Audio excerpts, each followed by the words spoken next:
বৈঠকের মঞ্চ থেকেই ফের কেন্দ্র ও নির্বাচন কমিশনকে কঠোর ভাষায় আক্রমণ মুখ্যমন্ত্রী মমতা বন্দ্যোপাধ্যায়। সাফ জানান, এসআইআর স্টে করা উচিত, কোটি কোটি মানুষ এখনো ফর্মই পায়নি। এই 3 মাস গভর্নমেন্ট যাতে কাজ করতে না পারে সেই জন্য আপনারা ঘুরিয়ে সুপার এমার্জেন্সি করেছেন, অফিসারদের আটকে রেখেছেন এই কাজে। এখনো কোটি কোটি লোক ফর্ম পায়নি। আমি এখনো মনে করি এটা স্টে হয়ে যাওয়া উচিত।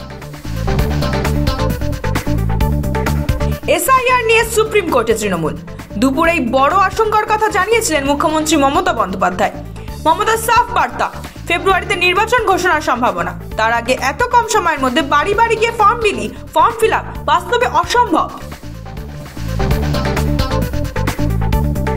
নাগরিকত্বের আবেদন মানেই অধিকার জন্মালো না। এসআইআর সংক্রান্ত জনস্বার্থ মামলা খারিজ হাইকোর্টের। মামলাটি করেছিল একটি সংগঠন।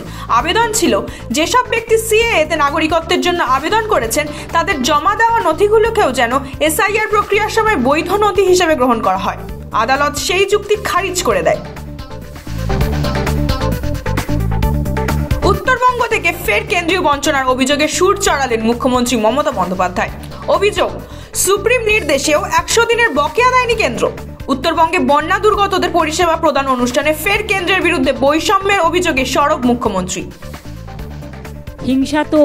হিংসার কোনো ওষুধ নেই। ভাবছে বাংলাকে ভাতে মারো, ওরা জানে না বাংলার বুদ্ধি, বাংলার সবচেয়ে বড় জিনিস আর বাংলার মানুষ। বিপর্যয় মোকাবিলার টাকা অন্য খাতে খরচ করেছে রাজ্য। 1347 কোটি টাকা এদিক ওদিক করার অভিযোগ বিরোধী দলনেতা শুভেন্দু অধিকারীর। পাল্টা শুভেন্দুকে জবাব দিলেন মুখ্যমন্ত্রী। তুঙ্গে দরজা।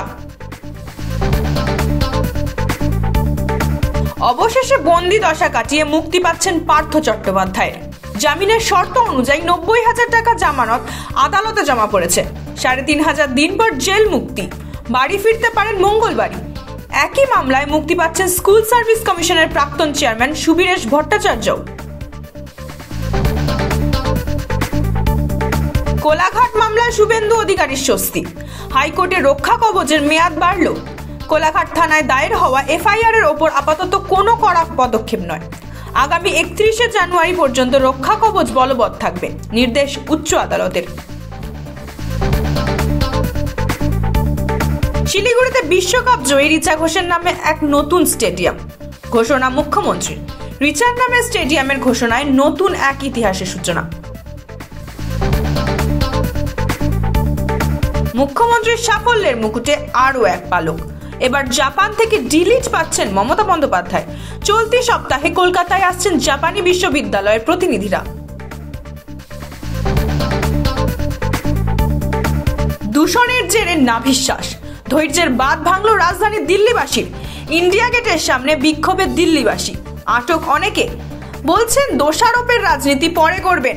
এদিকে পুলিশের অভিযোগ, অনুমতি না থাকা সত্ত্বেও তারা সেখানে বিক্ষোভ প্রদর্শন করে। শীতের হালকা ছোঁয়া পেয়েছে বাংলা। ধীরে ধীরে নামছে শীত। কুয়াশায় ঢাকা সকাল, হিমেল হাওয়া বইছে দক্ষিণে। আগামী কয়েকদিন দুপুরে ঠান্ডা বেশিক্ষণ টিকবে না, তবে ভোরবেলা আর রাতে হালকা শীতের আমেজ থাকবে। সঙ্গী হবে কুয়াশা, জানালো হাওয়া অফিস।